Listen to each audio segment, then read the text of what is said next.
aquí, doctor. Gracias, muchas gracias. Bueno, hoy día nos toca ver un tema que es para mí uno de los más importantes. Evidentemente es un tema que tiene un poco de doctrina amplia y un poco de doctrina amorosa, pero es uno de los temas que necesito que conozcan, porque este es uno de los temas que nos va a dar razón al procedimiento y al proceso penal que hoy en día conocemos. ¿Ya? Hace un par de clases me preguntaba, si no me equivoco, Vivian, ¿cómo vamos a entender la naturaleza del proceso? ¿Verdad? Yo en su momento le he respondido, vamos a entenderlo más instrumentalmente por ahora, ¿verdad? Porque hoy día vamos a entender la naturaleza del proceso y el procedimiento. He hecho el tema y ustedes han podido ver y lo he tratado de llevar a la realidad.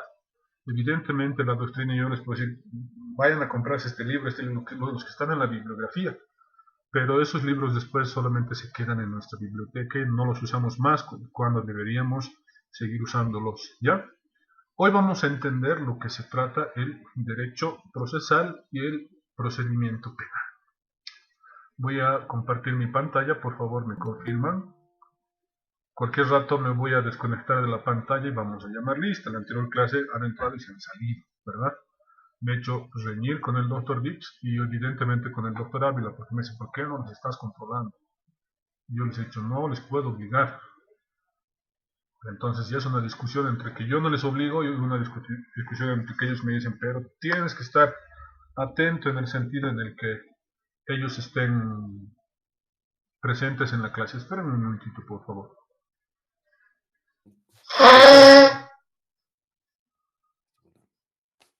Dime, Marco.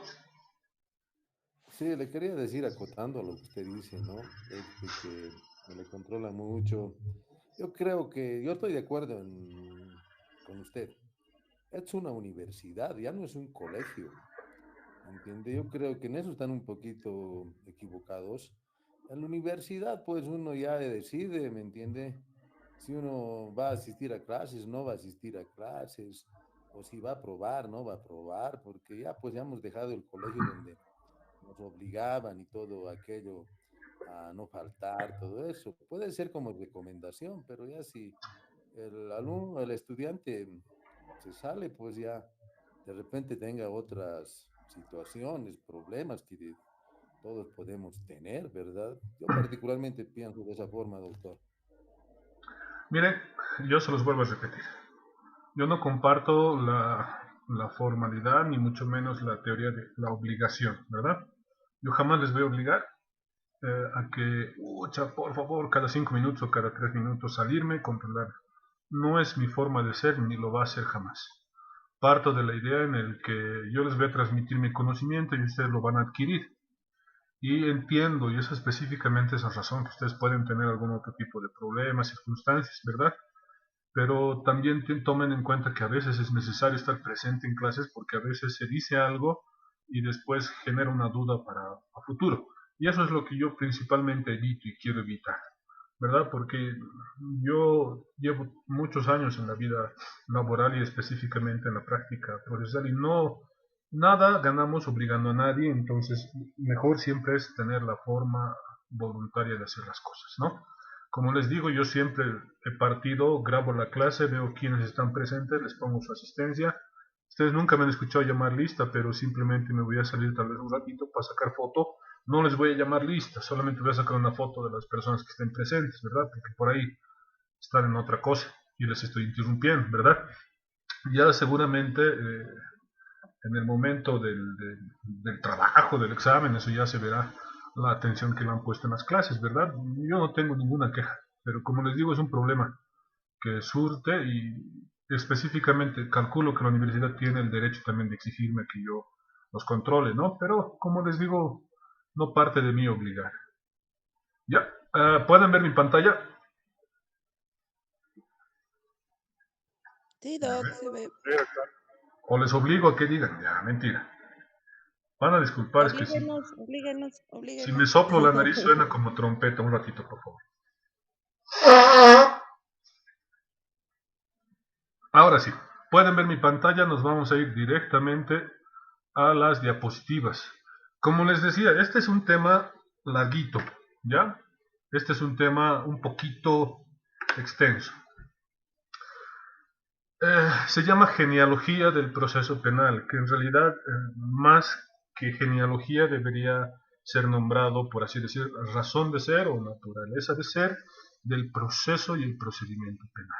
¿Ya? Doctor, mil disculpas. Su Dime. pantalla se la ve dividida en dos y no se aprecia muy bien lo que es las diapositivas. Gracias, Vivian. Sí, lo he dividido en dos para controlarles. Mentira, ya no les voy a poder controlar. Ya, No, doctor, es que tampoco vamos a ver las no diapositivas. te preocupes. Lo voy a apagar mi cámara ya para no tener problemas. Ahora, es que a veces se me corta el tema del audio. Ahora, si se me escuchan bien, pueden ver la pantalla completa. Sí, doctor. De todas formas, las diapositivas la tienen. ¿Ya? ¿Qué les decía? Qué importante es entender la razón de ser y la naturaleza del derecho procesal y el procedimiento penal. Porque vamos a poder entender al derecho penal no solamente desde la arista del procedimiento, del proceso, sino también de la arista del procedimiento propiamente dicho. ¿Por qué decimos, y siempre ustedes van a entender en la doctrina y si se dedican a estudiar específicamente derecho procesal penal, va a haber una discusión grande de pelea de tratadistas en el sentido en el que hablan que hay mucha diferencia entre derecho procesal y procedimiento penal, ¿verdad? Pero ya todas esas discusiones se han venido imantando durante todo el transcurso de este tiempo y durante toda la evolución, por así decir, del derecho procesal penal y procedimiento penal, en el sentido en el que le han dado muchas razones de ser a este tema tan discutido y tan necesitado en todos los estados que componen y tienen un derecho a castigar. Ya sabemos que el Estado es el tutor, es el principal actor en cuanto se refiere a un proceso, ¿verdad?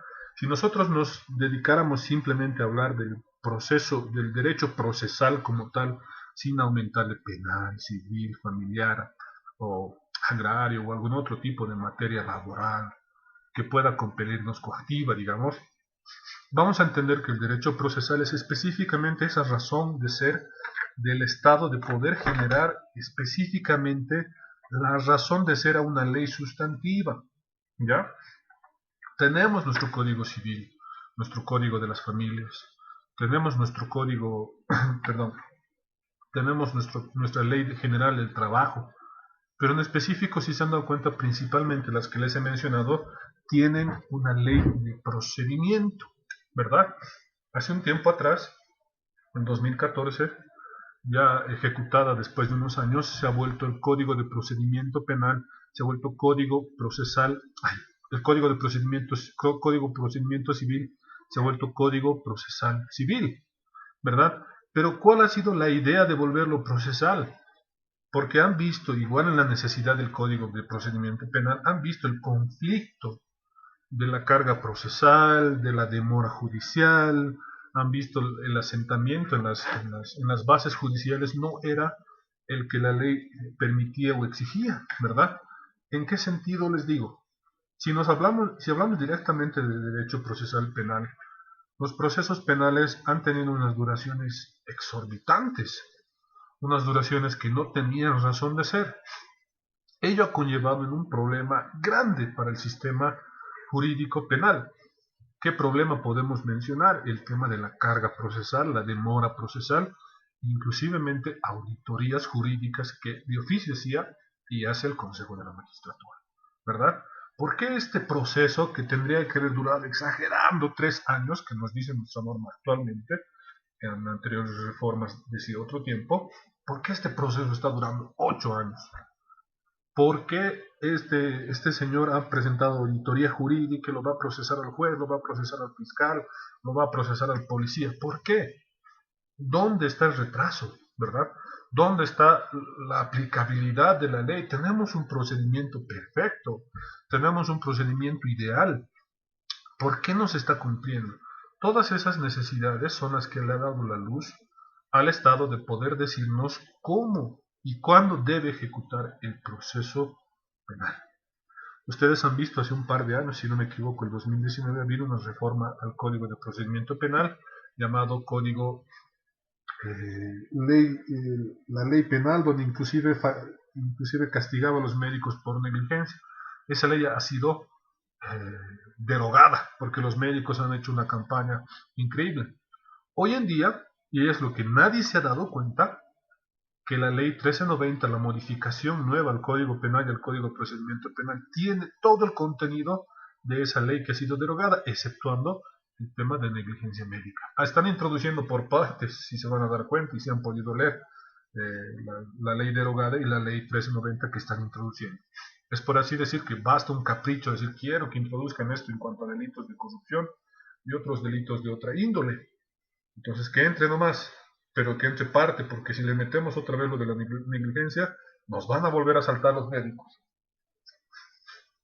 Ahí está una razón de ser del proceso, la necesidad de poder activar una situación jurídica por la cual el Estado sea el principal interventor. Porque entre personas no podemos juzgarnos por un delito. Entre particulares no podemos tomar una decisión de una sanción penal, por ejemplo. ¿Verdad? Entonces ahí vamos a entender que específicamente el derecho procesal o el proceso penal nace de la necesidad y el surgimiento del Estado a activar una situación jurídica por la cual se determina una situación probable o no.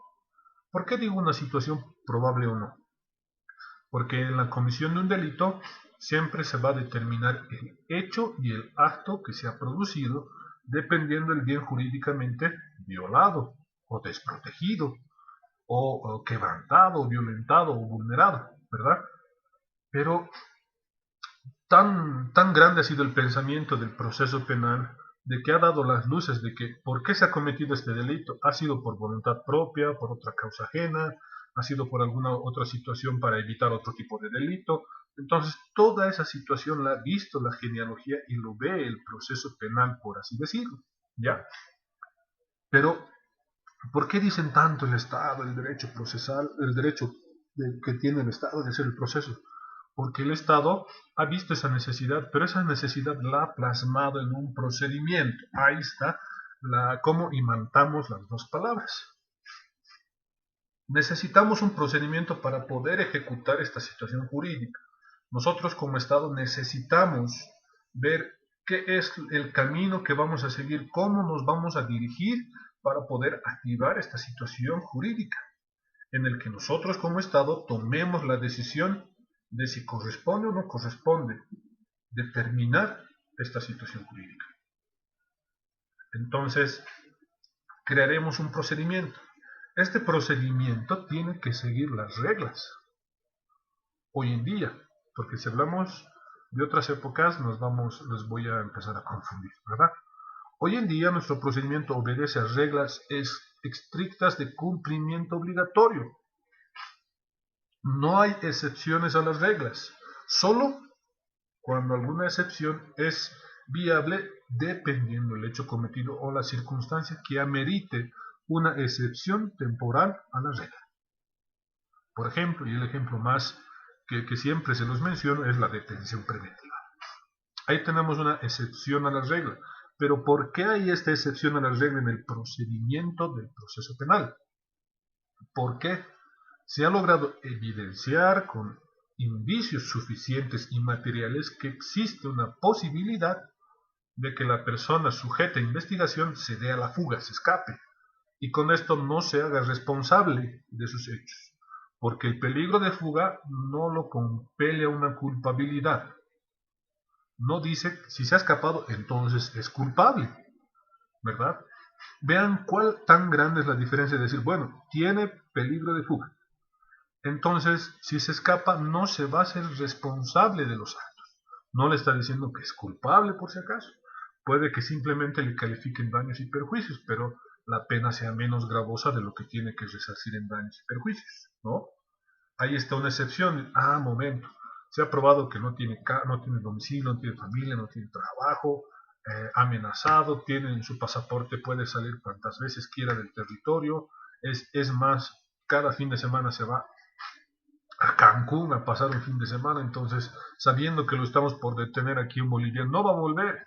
Y hay países que no tienen extradición, entonces Bolivia va a gastar dinero en recapturar la solicitud de activación de la Interpol y todas esas otras cosas suscitadas dentro del proceso. ¿Se dan cuenta? Es así que nace la razón de ser y la genealogía del proceso penal. ¿Ya? Y aquí vamos a recoger un concepto para que ya vayamos avanzando, uno de los conceptos que yo considero más necesarios y prudentes, porque en la presentación de temas ustedes van a ver que hay un montón de conceptos. Pero este es el concepto que a mí más me llama la atención. No es el único ni es el que se va a quedar como base.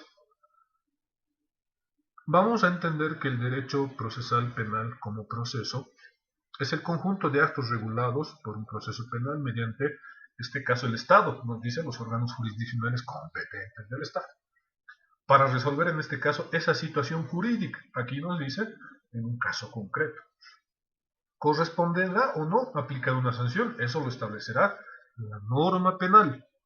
El código, el nom juris, nos dirá, este señor ha robado, tiene una pena de tanto mínimo y tanto máximo.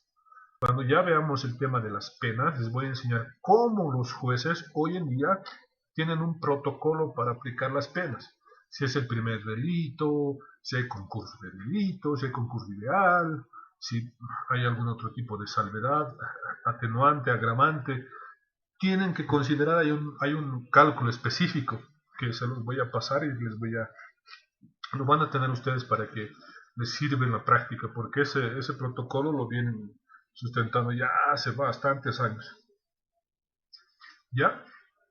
Este concepto es el que más recojo yo, por el hecho de que nos dice que es un conjunto de actos, ¿verdad? Ese conjunto de actos va a seguir específicamente las reglas del juego, las reglas de la ley de procedimiento, de nuestro código de procedimiento penal, ley 1970, modificada por la 1173, 1226 y ahora la 1390. Si se dan cuenta hay que conocer todo, ¿no? Pero basta que digan la ley 1970, ya sabemos que es el código de procedimiento penal. En su relación de hechos o en su argumentación dirán, pues la 1173 ha modificado este artículo.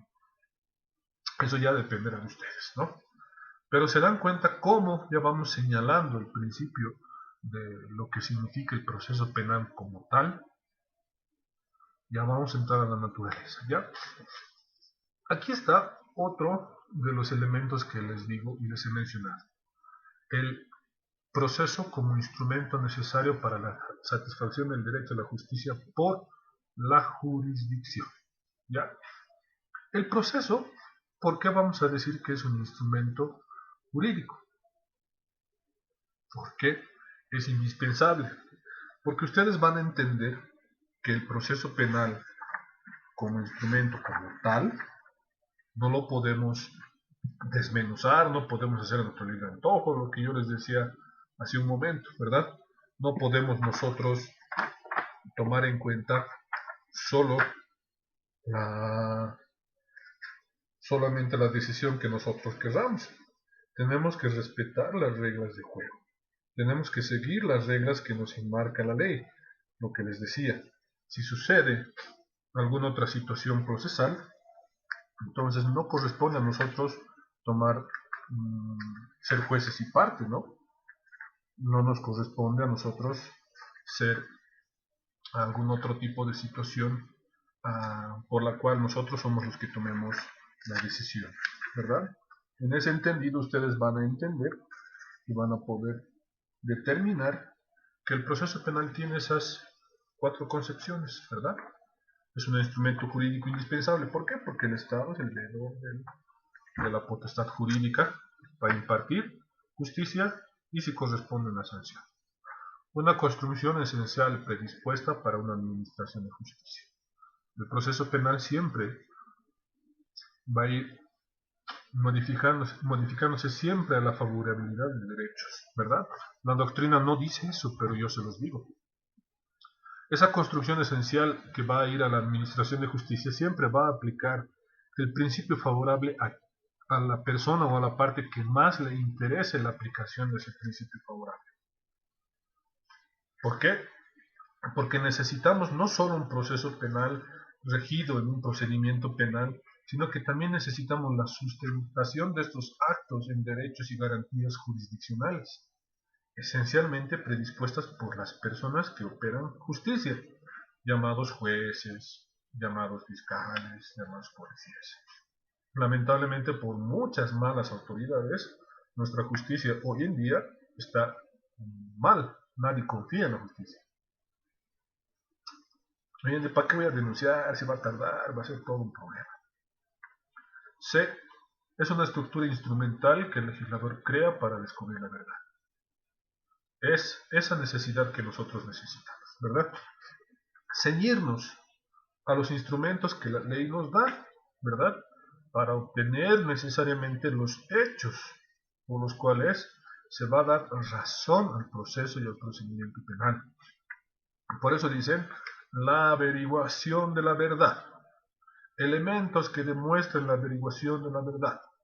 El director funcional de la investigación es el fiscal, quien tiene en su cargo la averiguación de la verdad, ¿verdad? El juez no puede hacer actos investigativos, excepcionalmente una que otra solicitud de oficio.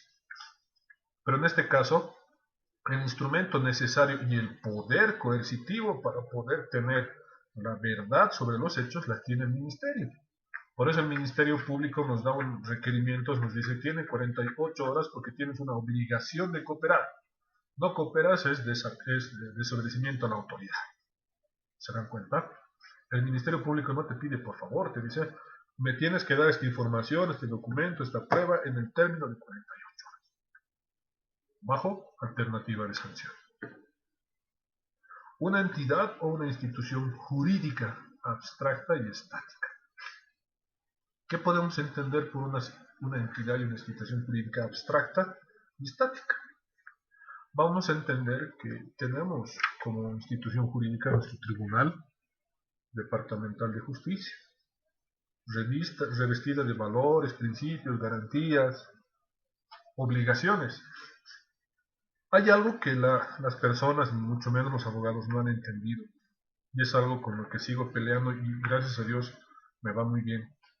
Los jueces, fiscales o secretarios o auxiliares están cumpliendo una función jurisdiccional, en este sentido abstracta, porque ellos son los encargados del correcto funcionamiento del procedimiento penal. Ellos tienen la obligación de seguir lo que la ley nos dice.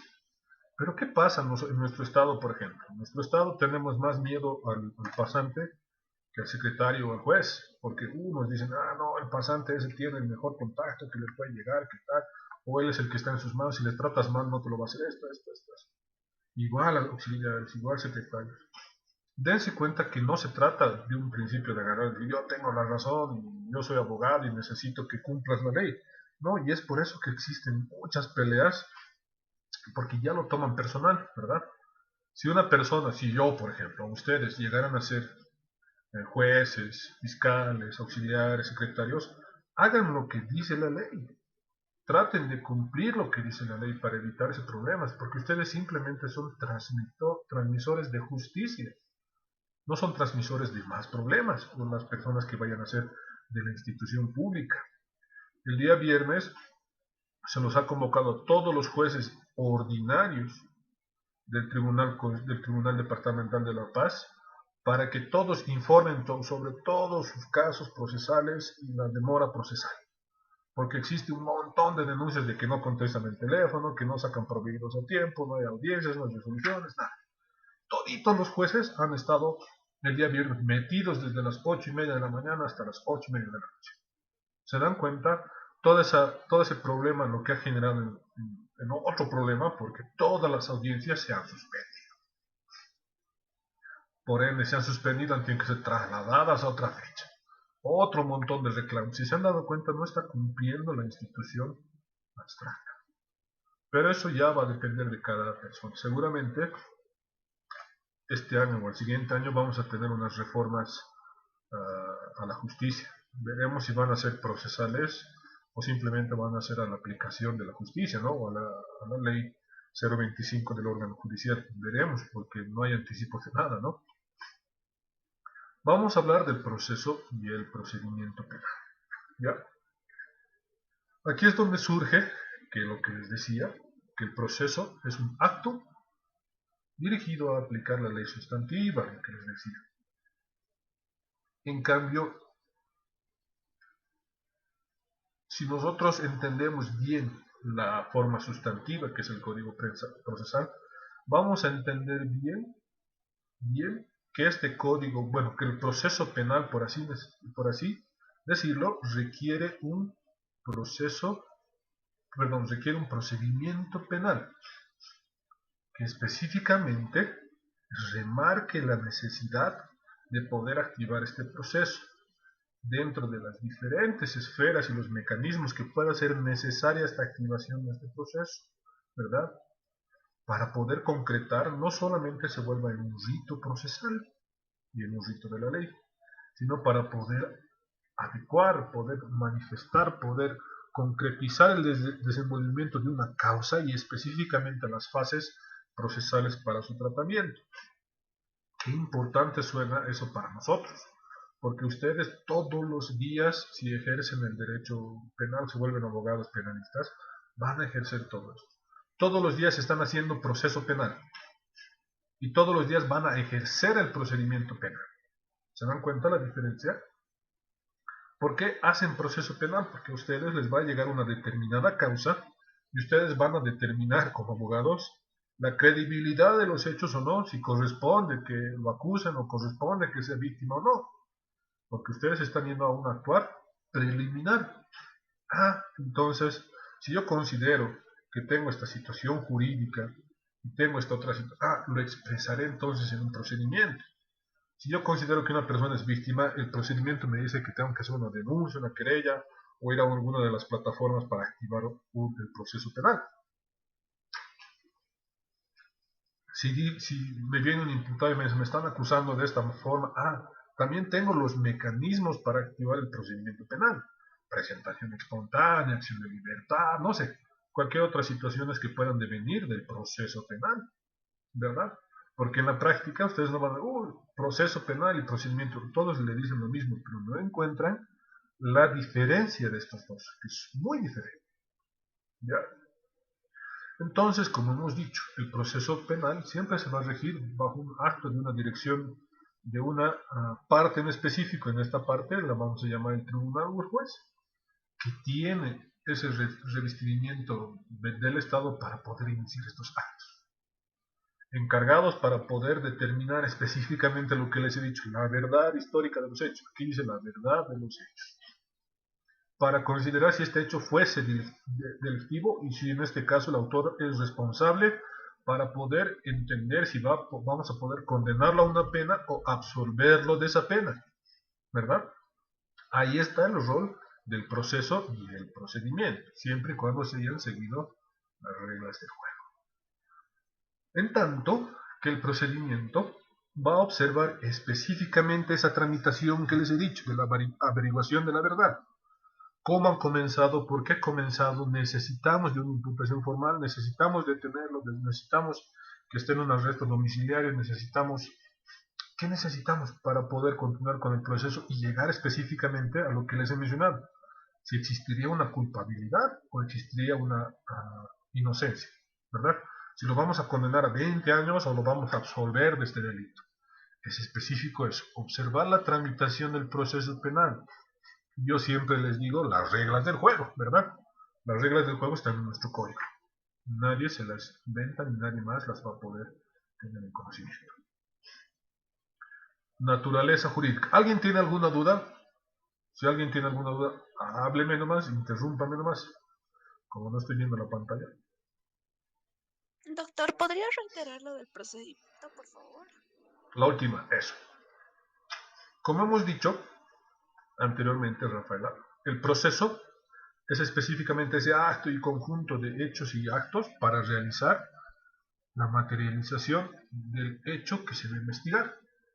Pero en contraparte, el procedimiento específicamente es la observación, el comportamiento, el correcto aplicar de todas las fases y toda la tramitación del proceso penal, ¿verdad?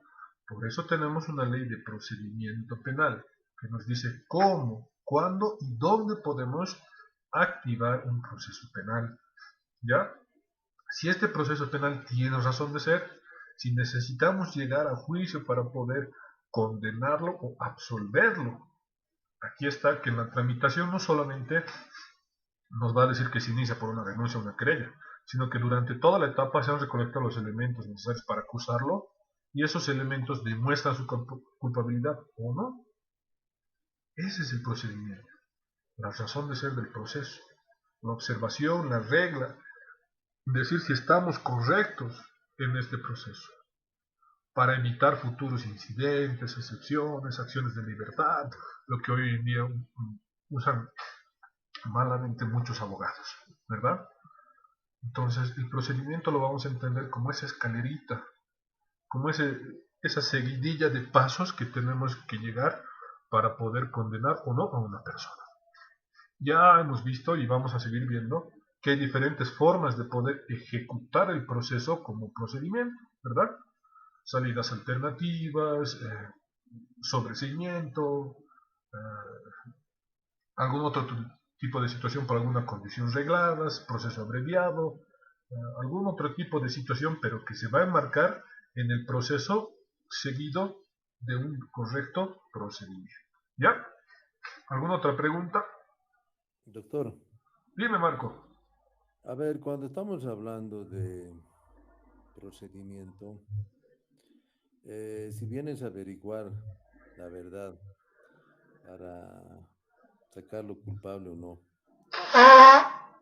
al autor, Sí, ahí yo creo que entran todos los actores, ¿no? Llámese la policía, investigadores, todo eso para saber la verdad de los hechos y luego llegar al proceso. El proceso yo, desde mi entender, juzgo que es de la parte donde prácticamente ahí el abogado es el que encamina todo eso en los juzgados. ¿Es así, doctor, o no? así es. Y es una de las partes importantes que ustedes también se van a dar cuenta cuando realicen su exposición. Por eso, nuestro siguiente tema, y en eso tienes mucha razón, Marco, intervienen muchos sujetos procesales. Por eso se los denomina sujetos procesales, porque son específicamente ellos que también van a actuar como parte del proceso y el procedimiento penal. ¿Ya? Tiene mucha razón lo que nos dice Marco, pero lo vamos a entender en específico en otro tema, porque si ahorita les hablo que los voy a confundir más. Ahí van a entender cómo cada sujeto procesal, como nos dice Marco, tiene una razón de ser en el proceso penal. Y esta razón de ser se trasciende en el procedimiento penal. ¿Por qué? Porque tenemos un juez, un diputado, una víctima, un policía, un ministerio, un fiscal, que cada uno cumple una función específica, delimitada en el proceso y de cumplimiento en el procedimiento, ¿verdad? Cada uno puede hacer y dejar de hacer, pero todo depende, que es lo que nos dice la ley. Al Ministerio Público no le permite dejar de hacer, solamente en casos que, por ejemplo, el hecho no haya constituido en un delito o algún otro tipo de situación que pueda devenir de algún otro tipo de situación menos desfavorable, menos dañina, como es el proceso penal, como así lo dicen, ¿verdad? Hoy día yo estaba en una audiencia de apelación y un abogado, abogados que se dedican a acusar, el juez totalmente parcializado a la parte víctima. No es así. Siempre les voy a recomendar para cualquier tipo de proceso penal que tengan ustedes, cualquier proceso que vayan a dirigir o esté a cargo de ustedes, estudien, lean. No es decir lo que nuestro capricho nos dice, ¿verdad? Lean, mencionen las leyes, las sentencias. Para eso estamos nosotros, no estamos para decir el juez es su amiguito del tal o ha fallado así, porque no me gusta que ha fallado así, es su amiguito del tal, ¿verdad? Eso no es criterio y mucho menos sienta base jurídica, ¿verdad? Pero ténganlo siempre en cuenta. Ustedes van a poder ver de esa situación. ¿Alguna otra consulta, duda? Doctor, Sí. una consulta. En el caso del proceso, si podríamos hablar de un ejemplo, Ajá. digamos, en el caso de defensa usted de una víctima sobre un asesinato, digamos, Sí. el fin último es dar todos los argumentos para que, digamos, tenga la sentencia correspondiente. Ajá. Entonces, el procedimiento serían todas las herramientas y los mecanismos que sean convincentes para lograr ese fin último. ¿Podemos entenderlo así? ¿Puedo entenderlo así, doctor? Ahí está una palabrita que te has adelantado, pero es que es muy importante, Miguel, muy importante. Las pruebas o los elementos convincentes, ¿verdad?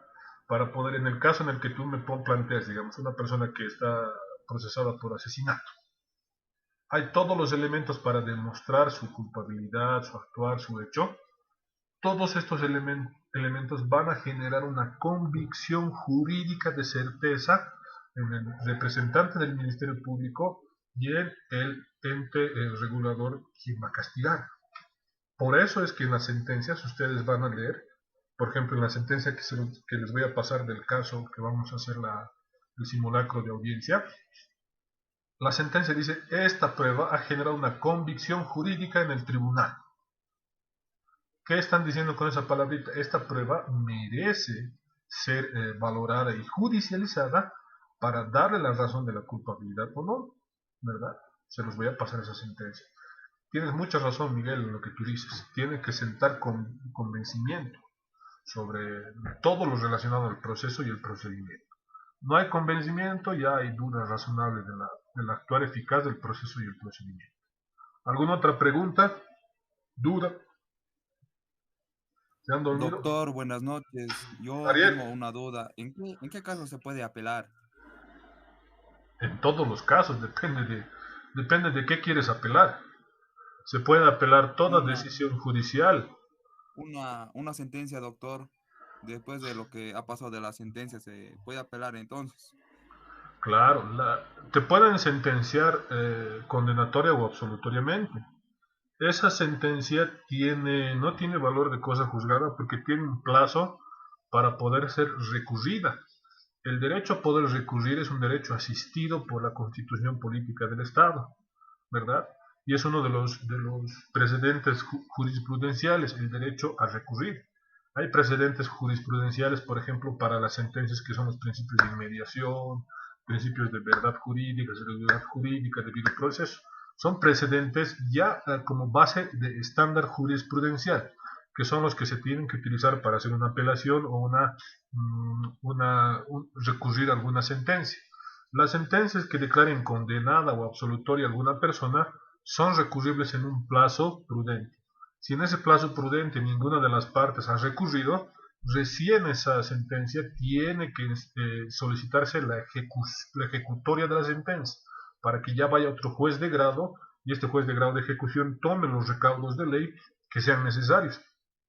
Si esta sentencia ha sido ejecutoriada, recién esta sentencia tiene valor de cosa juzgada. Inclusivemente existe la revisión extraordinaria de una sentencia, que muchas veces de las revisiones extraordinarias de la sentencia no atacan el fondo, sino los errores de las sentencias, ¿verdad? Muy rara vez he visto una revisión extraordinaria de una sentencia que hayan devuelto atrás y hayan vuelto a hacer el proceso, porque ya han resuelto una controversia, ¿verdad? Pero, como te digo, en delitos pesados, por así decir, he visto muy pocas sentencias absolutorias. Generalmente los roles del Ministerio Público hacen muy buen trabajo en ese sentido. Tenemos muy buena técnica procesal del Ministerio en cuanto a ese tipo de delitos, por ejemplo. Es muy difícil salirse de esos delitos, como hoy están tratando, creo, de salirse algunos imputados, por ejemplo, creo en el caso de Anakin, ¿verdad? No sé, he estado escuchando algo, pero no sé si es cierto, lo trataré de averiguar. ¿Alguna otra pregunta? ¿Duda?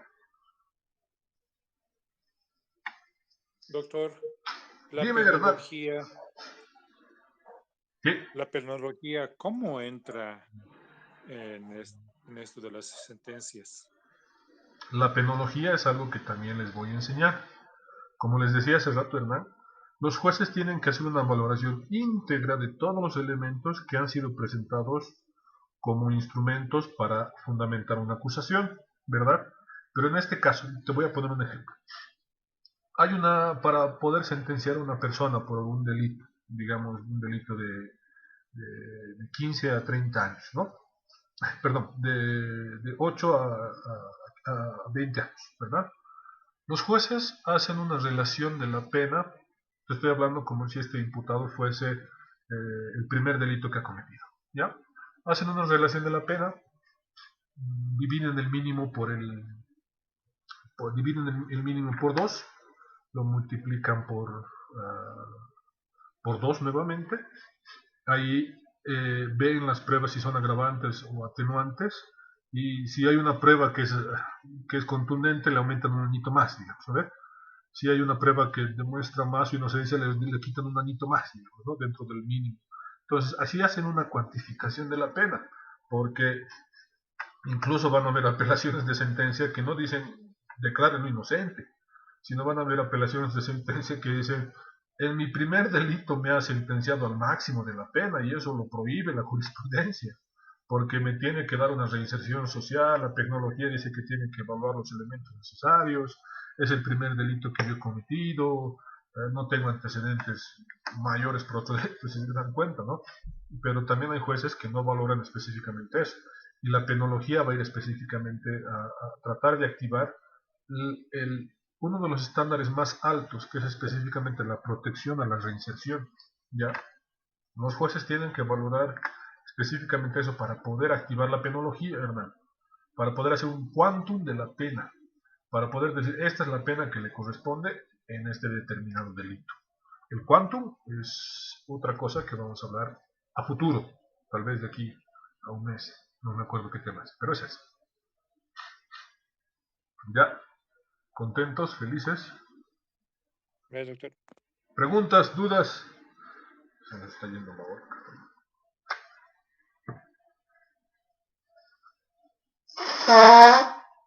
Ya, Ari. Aquí está lo que vamos a hablar, que es la naturaleza del derecho procesal y el procedimiento penal, ¿verdad? Van a ustedes poder ver un montón de teorías que han existido en el largo de la historia, que específicamente nos van a determinar la naturaleza del estudio para determinar la esencia del proceso y el procedimiento penal, ¿ya? Para poder entender la naturaleza del proceso penal, tenemos que irnos sí o sí a las tesis jurídicas de la relación jurídica, por ejemplo. Esta tesis ha cumplido y ha generado las diferentes expectativas del acto del proceso, determinando el vínculo en el que nace, si corresponde o no corresponde activar este proceso en cuanto al derecho asistido o adquirido en una tonalidad. Si es que esta activación o esta relación jurídica del proceso se puede extinguir o puede haber otra mejor relación, por así decirlo. Si se dan cuenta, una tesis muy amplia del derecho procesal, porque ahorita no estamos tocando el derecho procesal penal, ¿verdad? Se está transmitiendo más allá de la situación de decir corresponde, no corresponde, necesitamos, no necesitamos, si se dan cuenta, ¿no? Lo que nos va a llevar a otro punto de vista de la teoría de relación. La teoría de relación nos dice que hay un punto en el que hay personas de esta teoría que piensan que es una serie de relaciones jurídicas, que para otros un proceso no es una relación jurídica, sino que establece esa relación, ¿no? Nos dicen que tendría que específicamente haber una relación para un desenvolvimiento del proceso, más que todo una relación jurídica, para que pueda activarse. Pero en este caso, en contraparte, nos dicen que la relación se da cuando todas las partes, en específico con el tribunal, se encuentran entre sí. Y es específicamente frente a este tribunal quien va a tomar una relación trilateral, ¿verdad? Este tribunal va a decir, tú eres víctima, tú eres culpable, y vamos a determinar quién y cómo vamos a hacer este proceso. No estoy diciendo un castigo, mucho menos ahorita un proceso penal, ¿ya? Las características de la relación jurídica y cómo las reconocemos. La relación jurídica siempre tiende a ser autónoma, por la característica principal de ser independiente, de tener esa relación jurídica que sustenta y que puede ser obviamente discutida para que pueda determinarse ante el juez, que va a poder en este caso ya hablar de una sentencia. No vamos a seguir hablando de culpa o de condena, sino que le va a dar la razón mediante esta independencia en la relación jurídica de poder pronunciarse al respecto de este hecho investigado o esta situación jurídica. Decimos, decimos que tiene una característica de complejidad. ¿Por qué? Porque esta relación jurídica va a tener pues un montón y una diversidad de situaciones jurídicas, ¿verdad? Vamos a poder hablar qué es lo que correspondía, qué es lo que no correspondía, cuáles son las obligaciones, los derechos, los deberes que pueden ser extendidas a las personas o a las partes que intervienen en esta situación jurídica. Vamos a llamarlas, y en el largo del tiempo se han llamado etapas del procedimiento, ¿verdad? La razón de ser, lo que decíamos hace rato, traducido en las reglas de juego. Es dinamismo, porque está entendido no solo en una situación jurídica, sino también en la forma en la que va a llegar esta situación jurídica a una sentencia, ¿verdad? Cuando, en su sentido, podamos determinar que mediante este carácter del proceso del procedimiento penal, vamos a poder tener una situación de un principio y un fin, por así decirlo, ¿verdad? Para poder tener la resolución y darle las razones específicamente a la naturaleza del derecho procesal penal. ¿Ya? ¿Por qué decimos que es público? Eso ya creo que lo conocemos. Porque se va a regir específicamente a una relación pública, que todo se va a tratar en una actividad que lo tiene que cumplir y es obligación del Estado, ¿verdad? La norma penal es pública, no está ocultada ni mucho menos, porque todos nos dicen, ¿se acuerdan del año pasado? No sé, o no me acuerdo, había no solamente el ministro Murillo, sino también otros tipos de ministros, el Romero, pública y tendenciosamente decían, aquella persona que sea pescada así, lo vamos a meter a la cárcel por este delito. Ya estaba actuando como juez, como parte y como ¿a qué hora se ha acoplado? Ya, mentira. Entonces, les estaba diciendo, entonces en esa parte, ellos se estaban encargando de hacer la apología del delito, aprovechándose de este rol público, de este rol de publicidad que tenía el Estado, si se dan cuenta, ¿no? No es ese sentido, no es decir, yo te voy a meter a la cárcel por este delito y van a estar ahí, no es, eso se llama apología del delito. Nadie puede pública y tendenciosamente denunciar un delito que no ha sido investigado, no ha seguido las reglas del juego. Presunción de inocencia. Después les voy a preguntar si creen que es correcto que a una persona investigada la publiquen en la tele, le muestren su cara, le agarran su cabello, le sacan su barbijo, mira a la cámara, le dicen, hijo de tu mamita, ¿no? Entonces, le dicen todo eso y el otro está publicado su cara en la tele y le dicen, ya le han dado muerte civil, uno de los puntos que vamos a hablar en un promedio. Tiene un nacimiento porque se va a originar en una pretensión jurídica de esta situación jurídica, ¿no? Que va a dar un acto inicial al proceso y al procedimiento, pero que este acto inicial tiene que tener una pretensión. En el derecho penal vamos a decir que esta pretensión es el resarcimiento del daño o el cese del delito o de la conducta criminal. Muy diferente en otro tipo de materias, en familia. Mi pretensión va a ser que me pague una asistencia familiar o que me conceda el divorcio. Ya no hay causales de divorcio, por si acaso, ¿verdad? Pero en penal es específicamente eso, el cese de la conducta criminal o la reparación de los daños y los perjuicios causados por esta conducta criminal. ¿Ya? Va a tener una etapa de desarrollo, que es lo que habíamos hablado, que va a seguir esta serie de actividades, esta serie de etapas, donde interviene en este caso el juez, que lo vamos a denominar el Estado, y las partes intervinientes, que van a estructurar este proceso y este procedimiento penal. Porque sin juez no hay proceso, sin fiscal no hay proceso.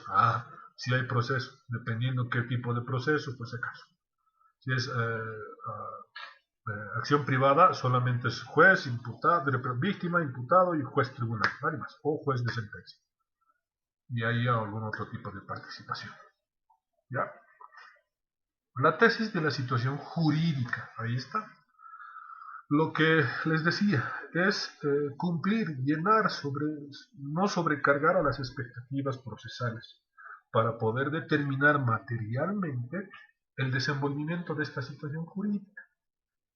Cómo se va a constituir en el sentido de las partes y esa relación que intervienen entre las partes y esta causa del proceso para que se determine esta situación jurídica.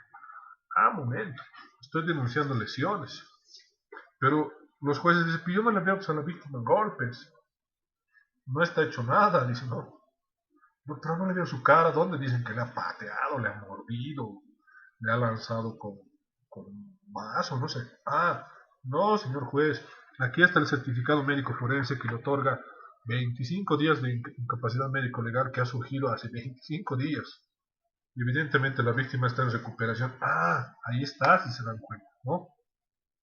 No le está diciendo al juez, ahorita le han pegado.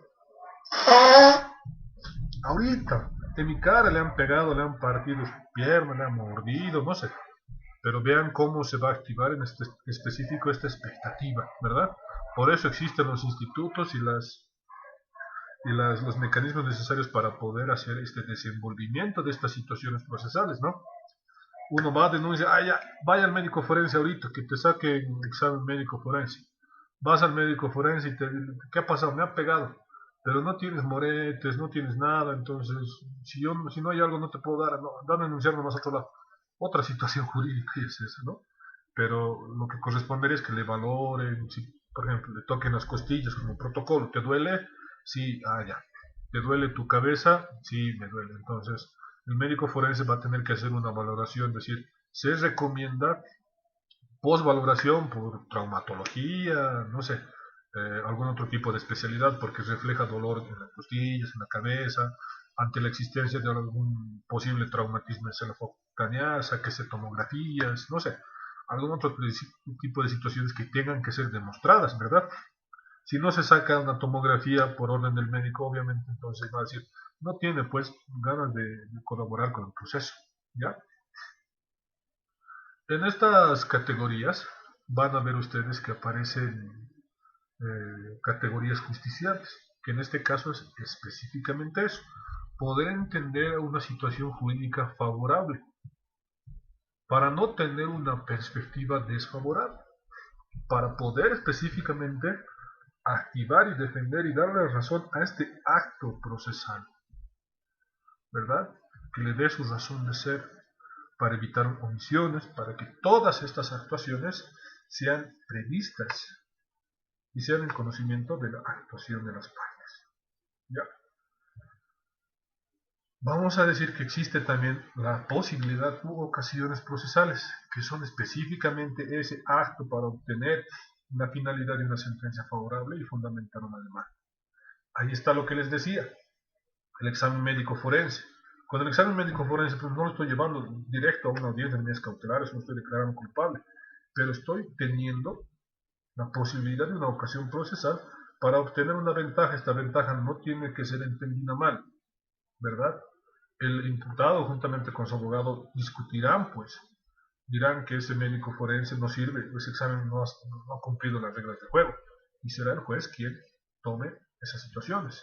Aquí nos dice un ejemplo de tachar a los testigos, dice, no, este testigo es mi deudor, por ejemplo, este testigo es mi compadre, este testigo es el que, no sé, el que tiene otro proceso en contra mía. Entonces este testigo obviamente va a decir cosas en contra mía. Eso es segurísimo, seguro. Ahí está una tacha de testigos, ¿verdad? Y otro ejemplo es la liberación de las cargas. Por ejemplo, nosotros no podemos no podemos obligar a alguien a que confiese, ¿verdad? La confesión incluso hoy en día es tomada como prueba en contrario, porque nadie puede acusarse por sí mismo.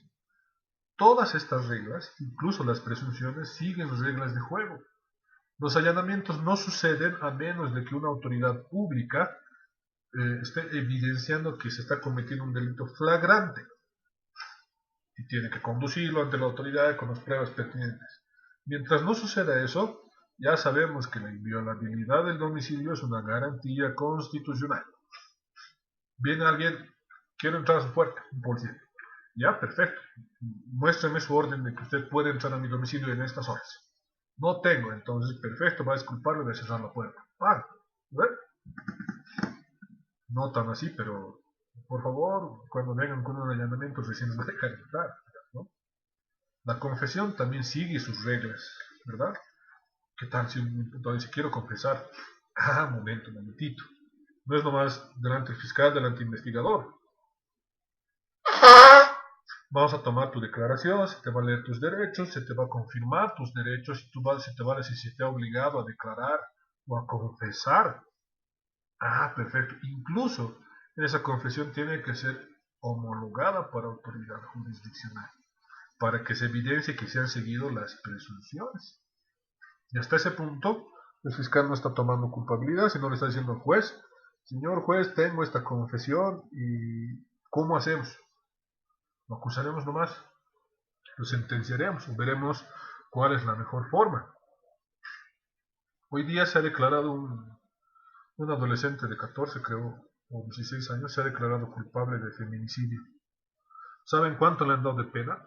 Solo por el hecho de ser menor de edad, le han dado 6 años de pena. Creo que le ha dado a su pareja veneno para que pueda abortar, veneno de rata. Y lamentablemente el veneno de rata ha hecho más efecto en la víctima y ha muerto. Pero él y su abogado han seguido el conducto del procedimiento y el proceso. Se ha declarado culpable por ser menor de edad, 1/3 de la pena, le han dado 6 años. Inclusive esos 6 años no creo que los cumpla. Va a estar unos 3 años, unos 2 años, va a pedir después rehabilitación por su menoría de edad y ya no va a haber ningún problema. Se dan cuenta, en ese caso la presunción ha hecho mucho daño a la víctima. Dime. Pero en ese caso, ¿acaso no se le puede juzgar como mayor porque ya es imputable a partir de los 14 años? ¿Bajo qué criterios se han usado para sacar esta sentencia si es feminicidio? ¿O se considera? Lamentablemente el Código Niño, Niña y Adolescente en su procedimiento penal prevé más allá de la justiciabilidad de los que desde los 14 años es justiciable y responsable de sus actos, prevé más el beneficio de reinserción y el beneficio social para este menor de edad. ¿Ya? No sé si ustedes han visto también, hace un par de años creo que ha ocurrido, a una chica la han encontrado en la zona sur, si no me equivoco, en Mayas, en un hueco, y lo han encontrado su asesino. Confeso también, y él estaba en la cárcel de Calauma. Y lamentablemente a mí el tribunal me ha nombrado abogado de oficio, tengo que obligatoriamente ir a cuando me llaman. He ido a asistir a muchos menores de edad cargados de procesos por robo, por otras situaciones. Lo he visto él ahí, en su audiencia ha pedido proceso abreviado y específicamente le han dado 5 años. No correspondía, pero lamentablemente esa es otra trampa del Código Niño y Adolescente en su sistema procesal penal para adolescentes, por ejemplo, ¿verdad? No es justo, no corresponde, porque si ustedes piensan, está actuando en conocimiento de causa, está actuando en conocimiento de los hechos. No por su minoría de edad vamos a tener esta situación, ¿verdad? Evidentemente, tal vez no estaban preparados ambos para ser papás, pero no era la forma correcta, no era la forma adecuada, ¿verdad? Y no va a poder decir, ambos hemos acordado que tome ese veneno, ¿verdad? Algo que, por ejemplo, yo, Hernán, comparto contigo, no entiendo y no me parece justo, pero lamentablemente la ley está hecha así, hecha la ley y hecha la trampa. ¿Alguna otra pregunta? ¿Duda? ¿Se han dormido? ¿O solo el Hernán está despierto? ¿Así son, ves? Ya. El proceso penal como institución jurídica. En estas vamos a distinguir dos elementos necesarios, ¿ya? Que específicamente es el fin o la idea objetiva y las voluntades de las particularidades inherentes a ella. Es decir, que tenemos que tener un objeto del derecho penal para poder activar las diferentes voluntades inherentes de ella. Es decir, que el proceso tenga una satisfacción, una pretensión, para que en específico estas personas que intervienen se adhieran a esta situación común. Es decir, que no exista alguna oposición a la situación o una decisión de la autoridad. En este caso lo vamos a llamar debido proceso, ¿verdad? Las personas entiendan que esta decisión ha sido tomada dentro de las razones de justicia y dentro de las razones del procedimiento penal, ¿verdad?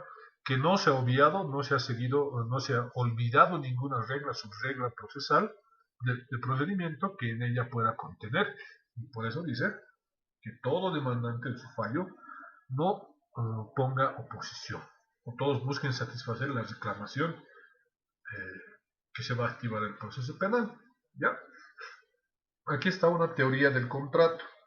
En épocas un poquito anteriores se entendía que el proceso y el procedimiento penal eran parte de un contrato, es decir, se fingían la situación procesal como si el juez, el imputado y la víctima formaran parte de un contrato celebrado en el que todas las partes tenían la obligación de cumplir ante la decisión de un tercero imparcial.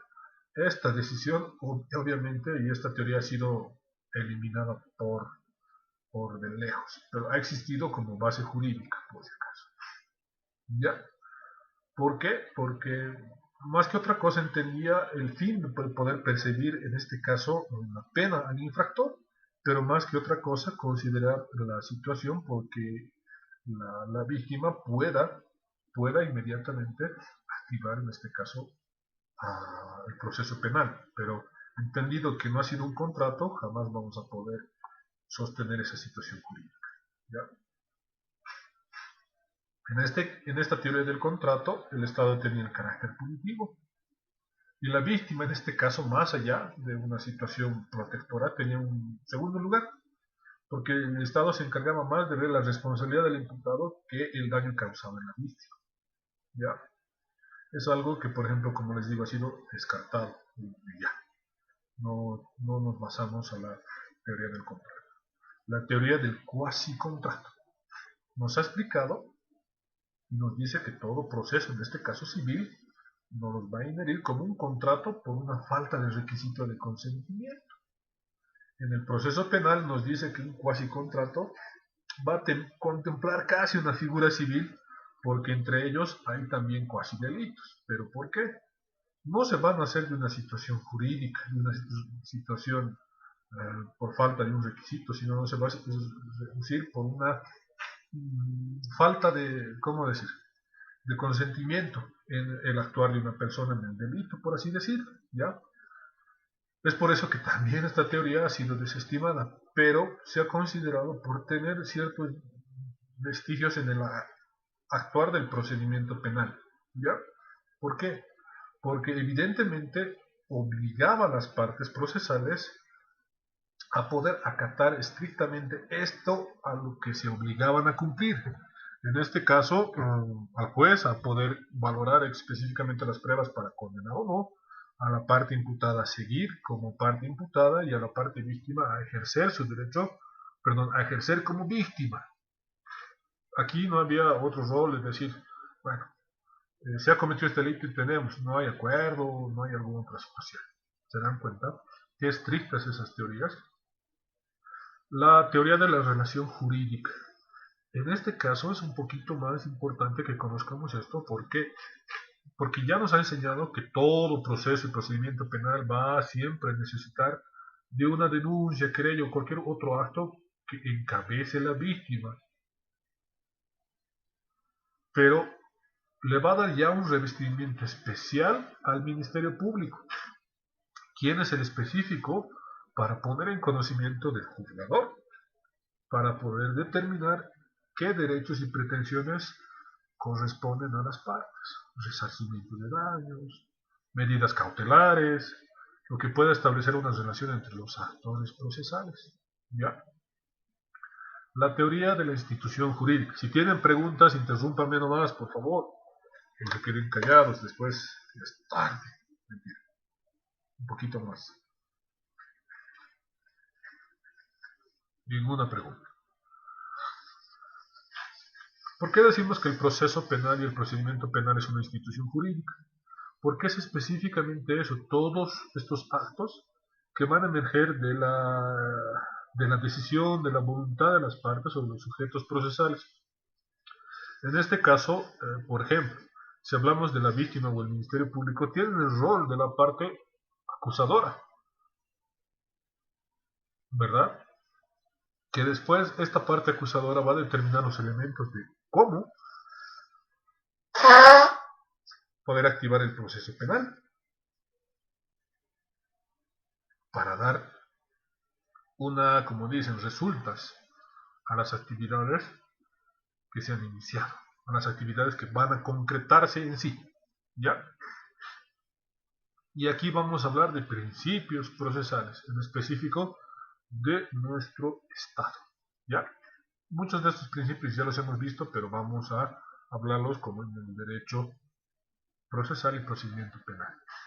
El principio de oficialidad, más que otra cosa, significa la capacidad del Estado, que significa en el latín mutu propio. Esto lo tenía que haber resaltado porque está en latín.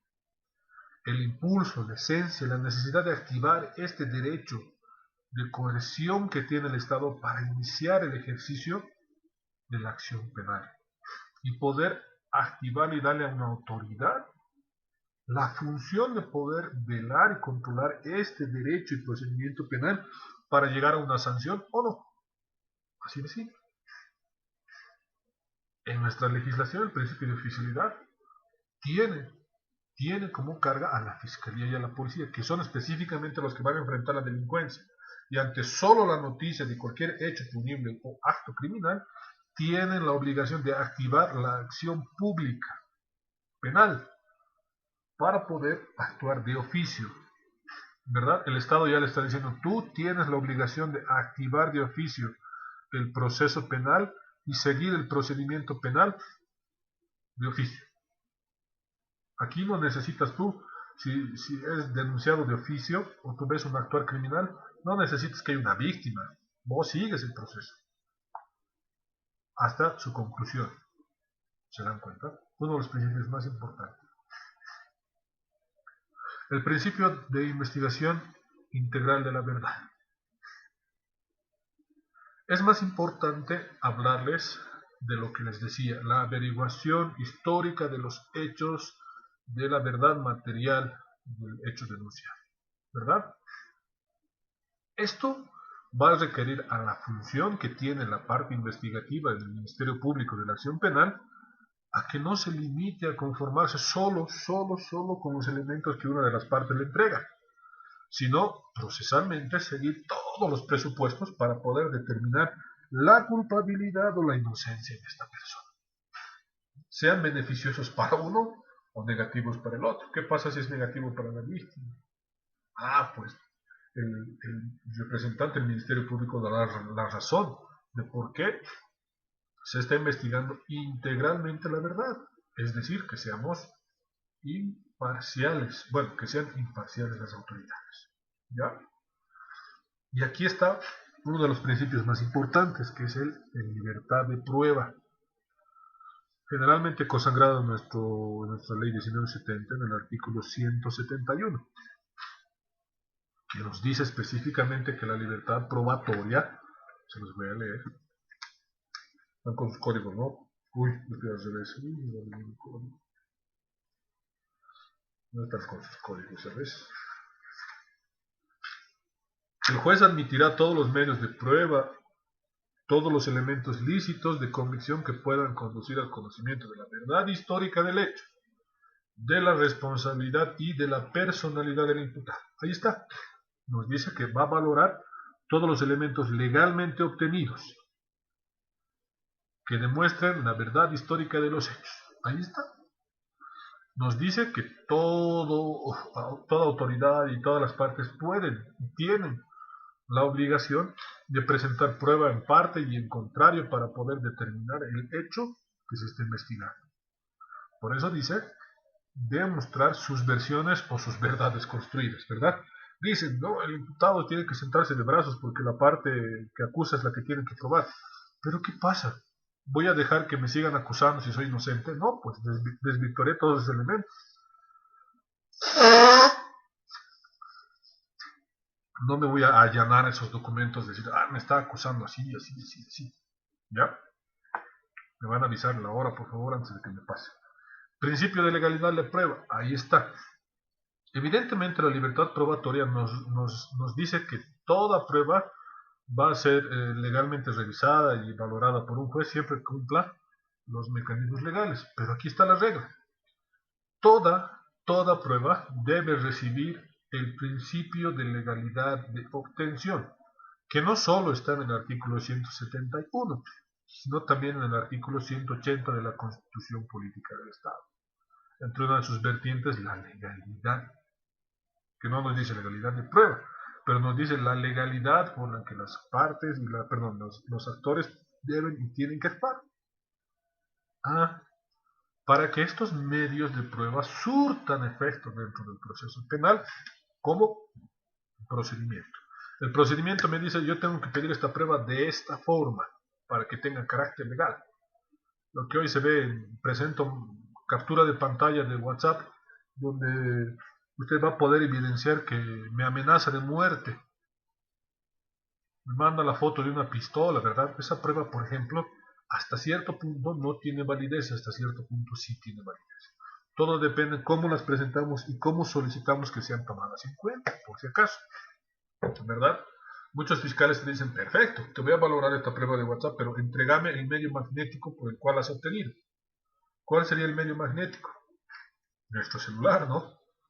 Le voy a tener que entregar mi celular. Toma. Para decir, desdoblen las conversaciones que hay ahí. Uy, pero lo van a someter a un proceso de desdoblamiento y ahí van a ver otras conversaciones, otras fotos, y borrarlas saben que nunca se borra definitivamente de ningún dispositivo. ¿Ya? Principio de personalidad del acusado. En esta parte vamos a tener que entender que en el campo penal no solamente es la actitud de haber cometido un delito o de poder investigarse de un delito, sino poder tratar de individualizar este actuar de este delito en función de nuestras normas vigentes. ¿Verdad?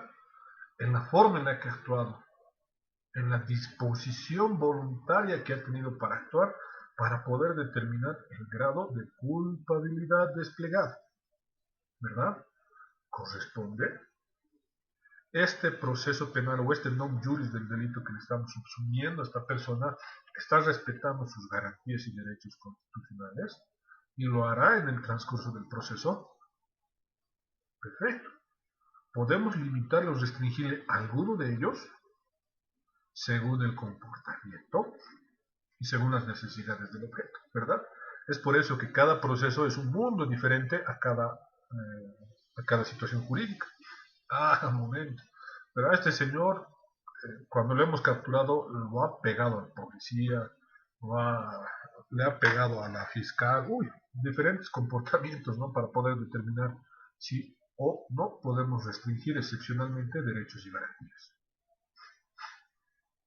El principio de continuidad y de concentración, más que otra cosa, delimita a que tiene que haber un inicio y un fin del proceso con el procedimiento penal, ¿verdad? Hoy la regla nos dice que tenemos que resolver el proceso penal lo antes posible. Tiene que ser lo más rápido la conclusión del proceso. Efectivamente, la ley 1173 ha dicho eso, ley de abreviación procesal penal, pero se está cumpliendo en algunos delitos sí, en otros no. En otros simplemente los está haciendo más, que demore mucho más.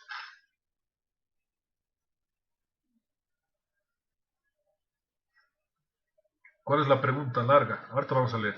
Ahorita nos vamos a salir para 5 minutos más y nos salimos. Ya, Cintia. La ampliación de la acusación siempre se va a desprender lo que les decía hace rato. La conducta del acusado. ¿Ya? Si es que la variabilidad de las acciones que han cometido corresponden a que podamos ampliar, en este caso la imputación o la acusación, por hechos diferentes cometidos inicialmente u omitidos, ¿verdad? Un momentito. ¿Se acuerdan en la práctica que les he dicho o les he mandado? una persona en un ajuste de cuentas le dispara y pensando que se ha muerto se va al hospital y se quema en un incendio. Momentito.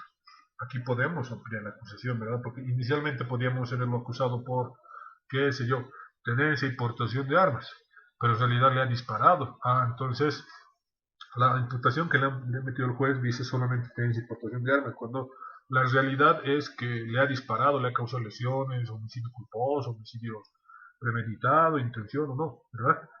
Momento, entonces ampliaré, porque es lo que corresponde. ¿Ya?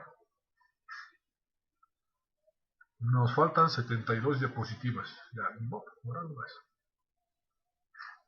Nos estamos quedando en la 43, que es el principio de adquisición. ¿Ya? Lo vamos a ver la siguiente clase, por favor, no se apresuren, porque para mí es más importante esta partecita, donde les voy a enseñar las etapas y el objeto del proceso penal. ¿Ya? Porque aquí está. Vamos a ir volando en esto. Mira, la estructura del proceso y el procedimiento penal. ¿Ya? Aquí está etapa preliminar. Todo esto lo vamos a ver para que entremos bien, súper bien, a nuestra audiencia de simulacro de audiencia. Vamos a leer la pregunta que nos hacía Cintia. Dice, a ver.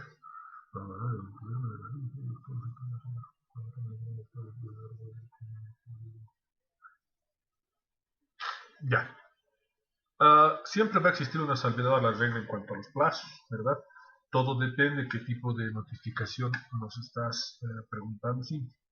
En el caso en el que, por ejemplo, se haya notificado una imputación formal en cuanto a la obtención de pruebas, en una audiencia de medidas cautelares, los fiscales pueden hacer un anticipo de prueba o pueden solicitar el anticipo de prueba y enervar ese riesgo como un peligro de obstaculización. ¿Ya?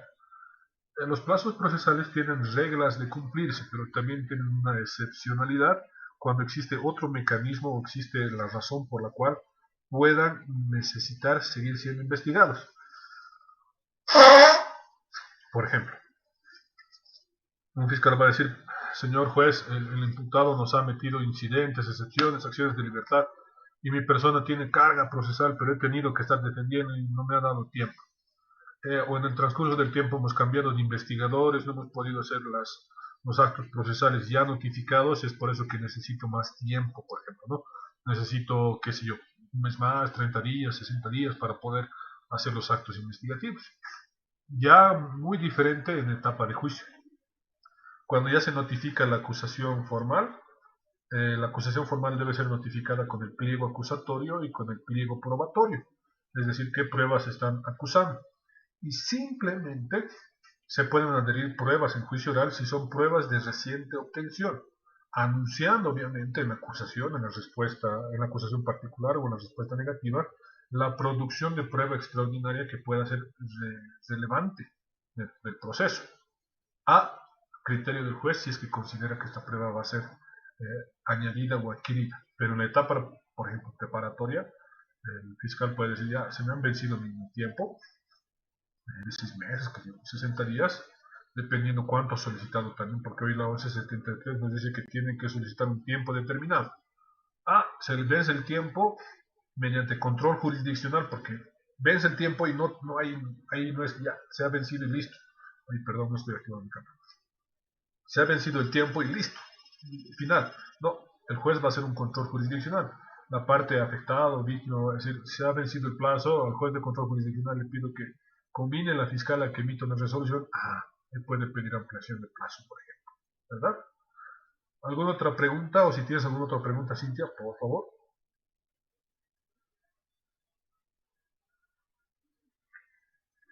¿Dudas?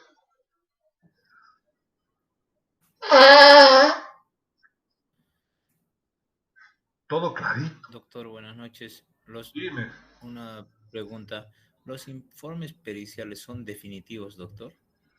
Depende en qué etapa han sido producidos. Depende. Si han sido obtenidos en la etapa preparatoria, siempre van a tener todavía un carácter que pueden ser discutidos. Si van a ser introducidos al juicio oral, estos pueden ser debatidos si no han cumplido las reglas, los dictámenes periciales, pueden ser susceptibles de exclusión probatoria. No ha sido obtenido con la cadena de custodia y otras cosas, ¿no? No ha seguido las reglas y otras situaciones, pero el momento en el que adquieren valor probatorio es cuando ya se judicializan el juicio continuo, oral y público, ¿ya? Un juez dice, perfecto, ya hemos absuelto las exclusiones probatorias, esta prueba se judicializa. Pero hasta ese momento no nos están diciendo si esa prueba es para culpable o para absolución. Ya adquieren valor de judicialización, porque ese es el momento en el que ya tienen valor legal. Ya no las podemos debatir solamente en apelación, digamos, ¿no? Si es que han cumplido o no han cumplido con los criterios legales. Ya, doctor, muchas gracias. ¿Verdad? ¿Alguna otra pregunta? ¿Duda?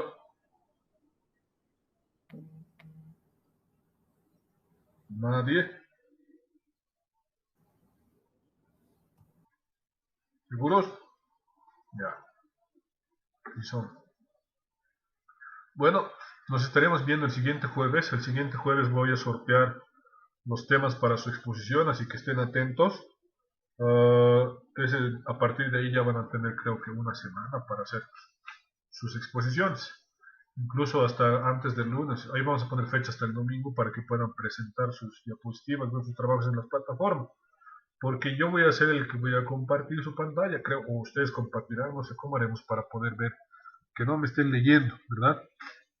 No, aunque vamos a ver cómo hacemos. ¿Ya?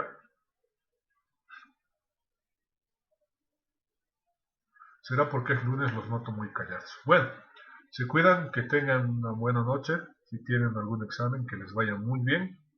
Que la suerte los acompañe y estén tranquilos. Nos vemos el siguiente jueves. Gracias, doctor. Hasta luego. Gracias, Hasta luego, doctor. Hasta luego, doctor. Chau, chau.